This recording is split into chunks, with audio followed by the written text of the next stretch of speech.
ఉపాధ్యాయ మిత్రులందరికీ కూడా నా నమస్కారాలండి. మరి welcome to my channel Himabindu educations. ఇప్పుడు వరకు మనం నిష్ణా ఆన్లైన్ శిక్షణ కార్యక్రమంలో భాగంగా 7 మాడ్యూల్స్ని మనం విజయవంతంగా పూర్తి చేసుకుని 8వ మాడ్యూల్లోకి అడుగు పెట్టాము. మరి 8వ మాడ్యూల్ వచ్చేసి పరిసరాల విజ్ఞానం బోధన.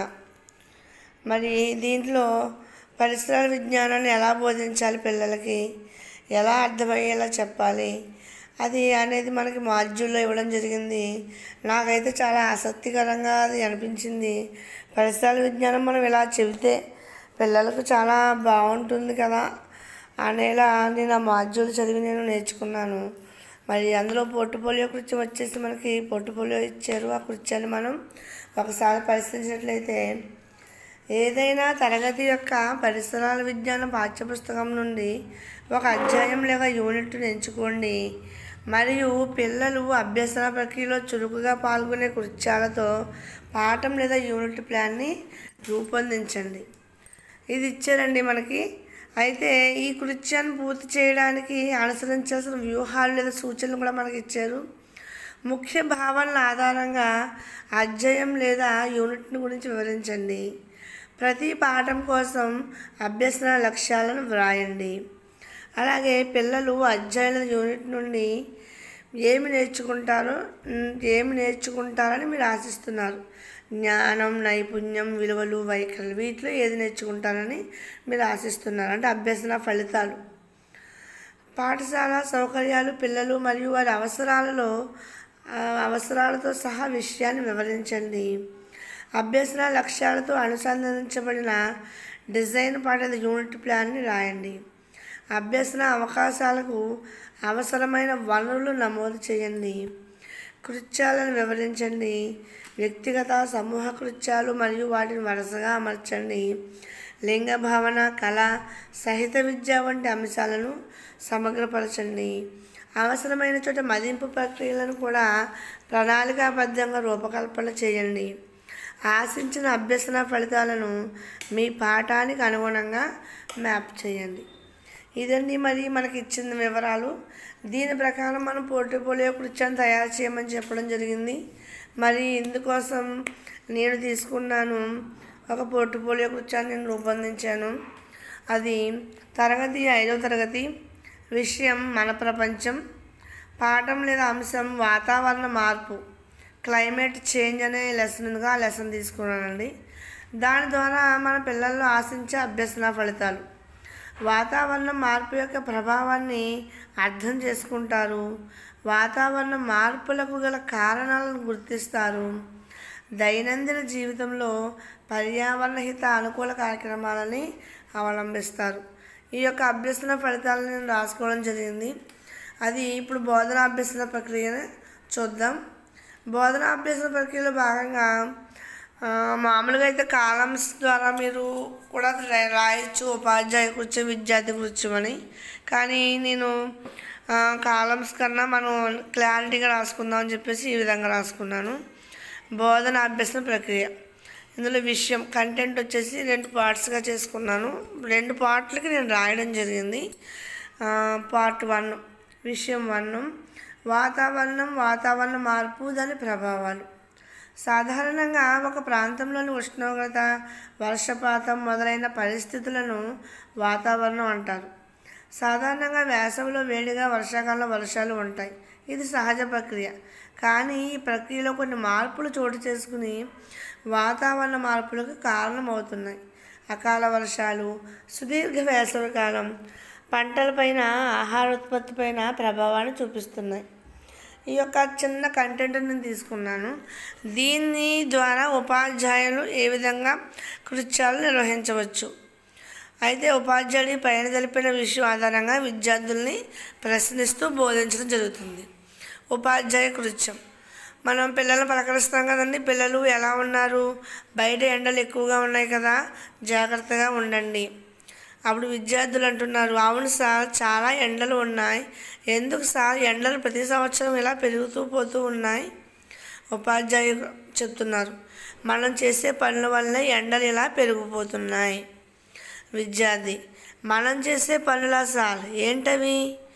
ఉపాధ్యాయుడు, పిల్లలు, విశ్వంలో మనం నివసిస్తున్న ఈ భూమి సుందరమైన నీలిగ్రహం. ఇది లోతైన సముద్రాలతోనూ దట్టమైన అడవులతోనూ నిండి ఉంది.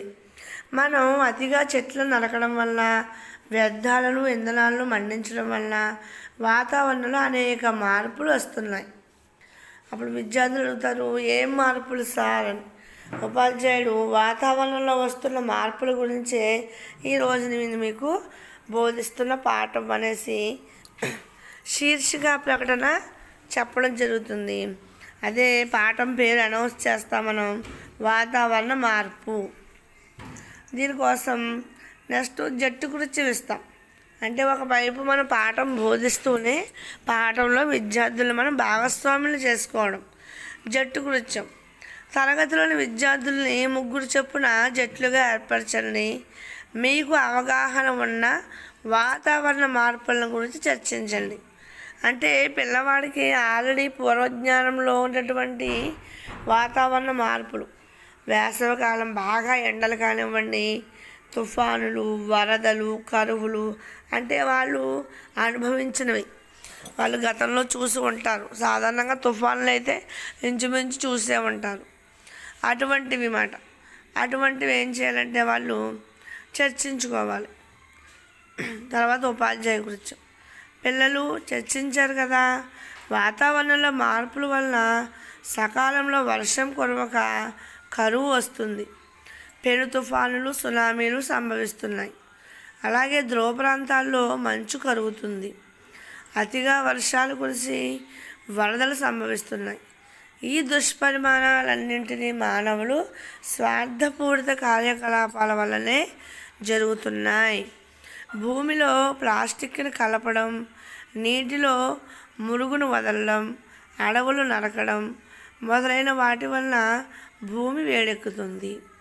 ఈ విధంగా మనం విద్యార్థులకి చెప్పిన తర్వాత దానికి సంబంధించినటువంటి పిక్చర్స్ని మనం ఐసీటీని వినియోగించుకోవచ్చు.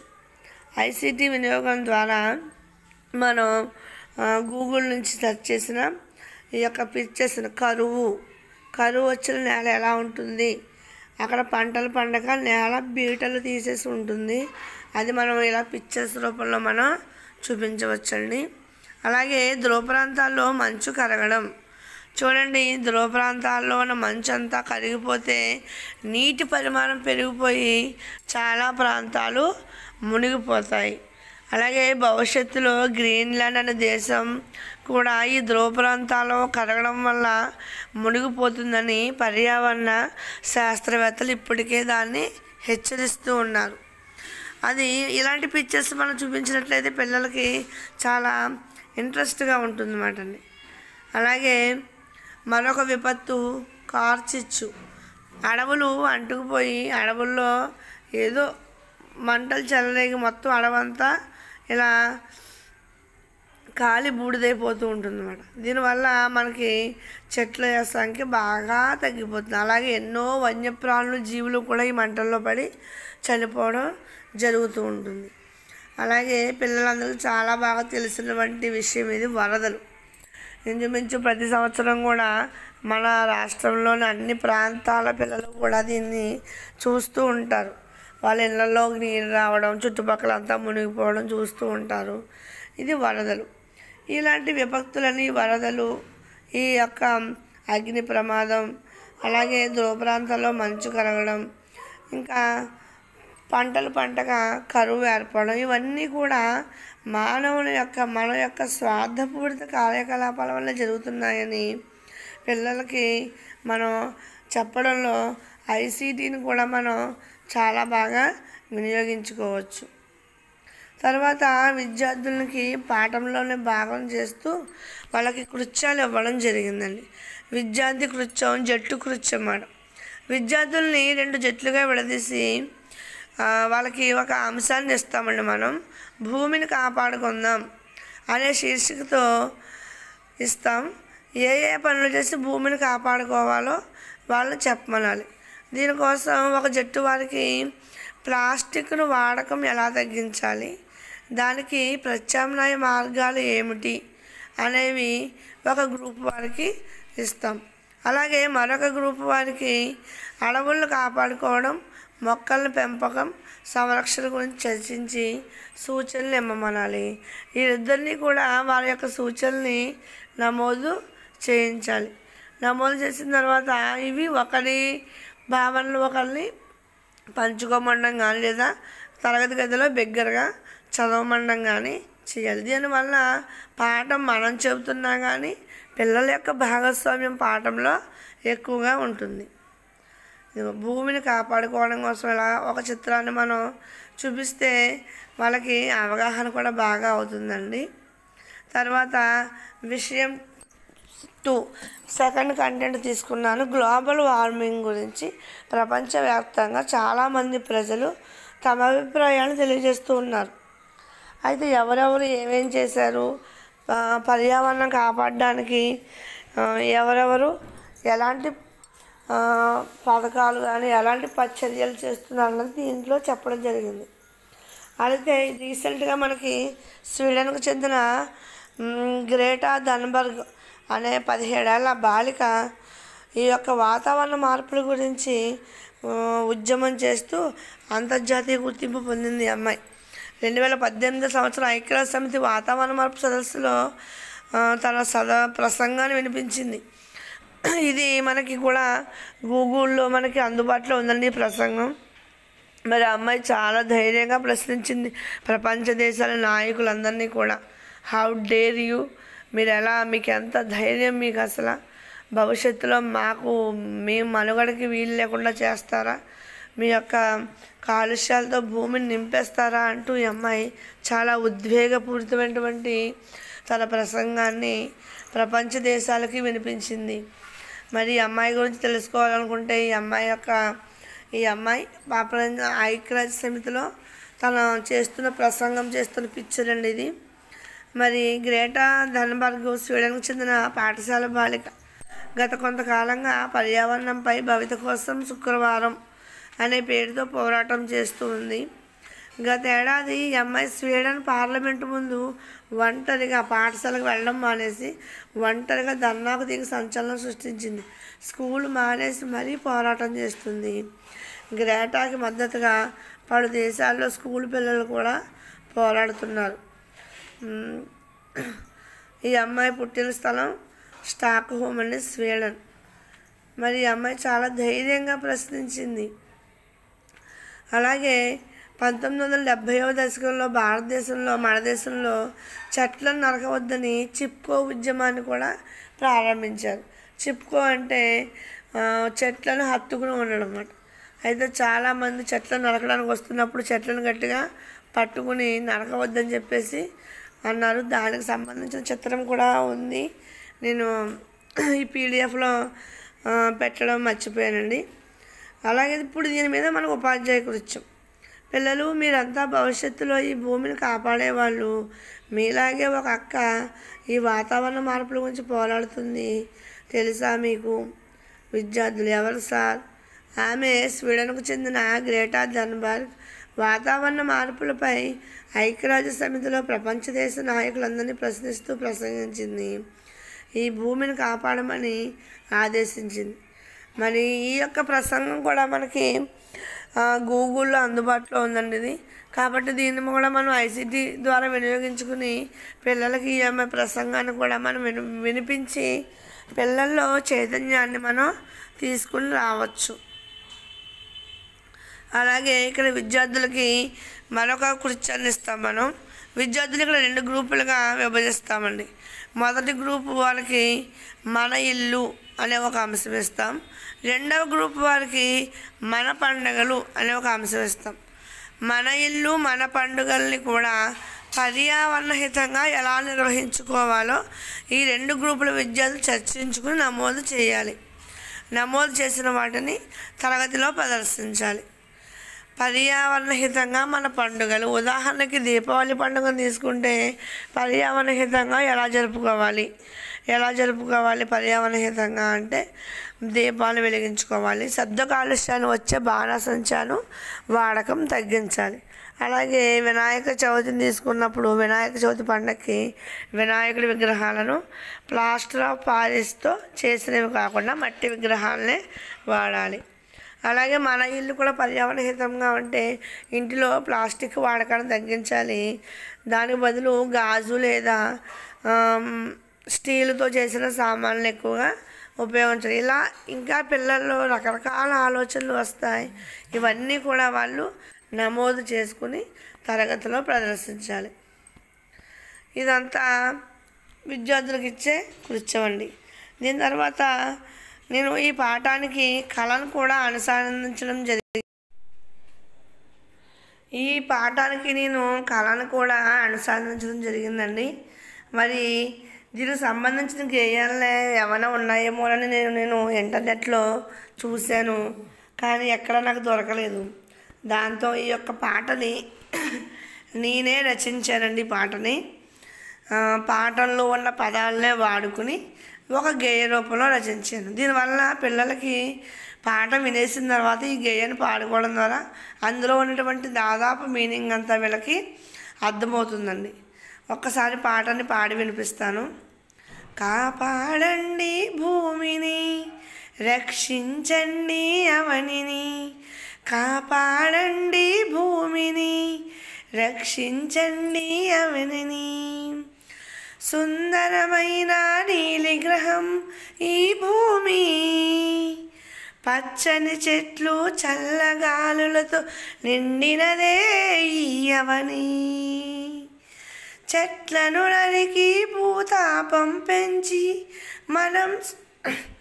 మనం సృష్టిస్తున్నాం సునామీని, చెట్లను నరికి భూతాపం పెంచి మనం సృష్టిస్తున్నాం సునామీని, కాపాడండి భూమిని, రక్షించండి అవనిని, మంచు కరగడం కరువు కాటకం వరదలు, మానవుని స్వార్థపూరిత కార్యకలాపాలు, నీటిలో మురుగును వదలడం, భూమిలో ప్లాస్టిక్ను కలపడం, జ్ఞానమున్న మనిషి చేసే అజ్ఞాన నిత్య కృత్యాలు, కాపాడండి భూమిని, రక్షించండి అవనిని, ఇలాలోన పెరుగుతున్నది ప్లాస్టిక్ భూతం, భవిష్య తరాల కోసం మనమందరం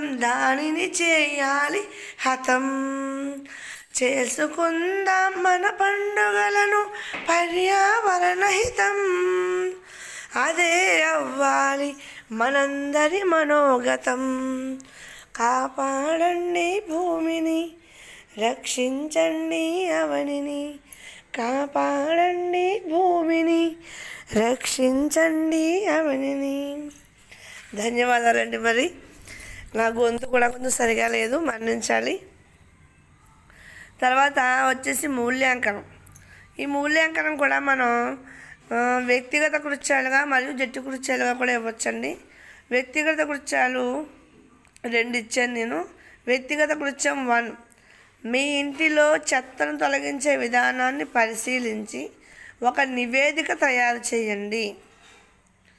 అలాగే వ్యక్తిగత కృత్యం 2, వార్తాపత్రికలో పర్యావరణానికి సంబంధించిన వార్తలను సేకరించండి, వాటి కత్తిరించి అంటించండి, దానిపై మీ అభిప్రాయం రాయండి.